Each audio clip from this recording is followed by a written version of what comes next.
హ్యాపీగా జోబులు నింపుకోవాలి, సామాన్యుల్ని కూడా ఇబ్బంది పెట్టి అక్రమంగా డబ్బులు సంపాదించాలి, మీ జోబులు నింపుకోవాలి. దోపిడీ, అక్రమ సంపాదన, అక్రమ కేసులు, అక్రమ సంపాదన, ఈ రెండింటి మీదే మీ 100% ఫోకస్ ఉంది. దీంట్లో 10% అయినా ఇంత హ్యూజ్ మ్యాండేట్ ఇచ్చారు ఈ జనానికి. వీళ్ళు ఏ సమస్యల్లో ఉన్నారు, ఈ సమస్యల గురించి పట్టించుకుందాం, వీళ్ళకు మేలు చేద్దామని దీంట్లో 10% మీరు పనిచేసినా ఈ నియోజకవర్గం బాగుపడుతుంది. కానీ ఇవేవి పట్టవు, ఇవేవి మీకు పట్టట్లేదు. ఒక్కసారి ఆలోచన చేయండి. మేము అధికారంలో ఉన్నప్పుడు, నేను ఎమ్మెల్యేగా ఉన్నప్పుడు, నేను మంత్రిగా ఉన్నప్పుడు, ఒక్కసారి 2014 నుంచి 2019 వరకు మీరు చేసినటువంటి అక్రమాలు, ఇల్లీగల్ యాక్టివిటీస్, మీరు చేసినటువంటి స్కాములు, మీరు చేసినటువంటి పాపాలు ఇవన్నీ ఏంటా అని ఇక్కడున్నటువంటి ఒక సామాన్య జర్నలిస్టు మిమ్మల్ని ప్రశ్నిస్తే, జర్నలిస్టు మర్డర్ల దాకా కూడా మీరు చేసినటువంటి పాపాల గురించి నేను ఒక్కరోజు ఆలోచించుంటే ఏమైండేవాళ్ళు పుల్లారావు గారు? మీరు ఏమైండేవాళ్ళు? ఒక్కసారి ఆత్మవిమర్శ చేసుకోండి. నా మీద పెట్టిస్తారా కేసులు? మా నాయకుల్ని వేధిస్తారా? వైఎస్ఆర్ కాంగ్రెస్ పార్టీని గొంతు నొక్కేస్తారా ఇక్కడ మీరు? ఇవేమి సాగవు, ఇవేమి కుదరవు.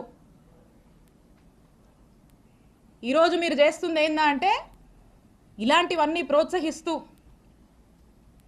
వాట్ నాట్ ఈరోజు నియోజకవర్గంలో వాట్ నాట్ జరుగుతుందండి. ఈరోజు ప్యాకెట్ నడుస్తుంది, గ్రానైటు, గ్రావెలు, సెటిల్మెంట్లు, అక్రమాలు, ఇల్లీగల్గా ఎలా డబ్బులు సంపాదించాలి, బార్ షాపులు, బెల్ట్ షాపులు, ఇవో ఇలా చెప్పుకుంటూ పోతే చాలా ఉన్నాయి.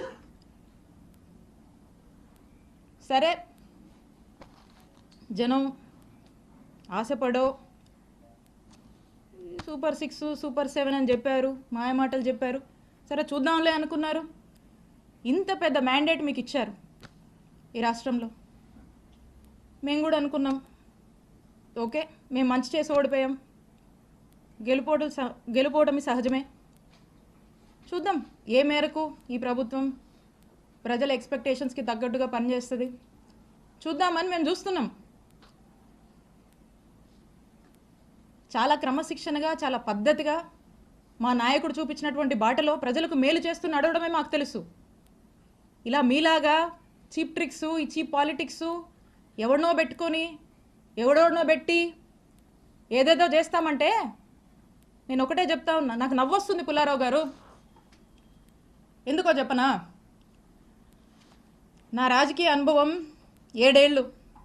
నా 7 ఏళ్ల రాజకీయ అనుభవం ముందు మీ 25 ఏళ్ల రాజకీయం తల జించుకుంది ఈ రోజుతో అనిపిస్తుంది.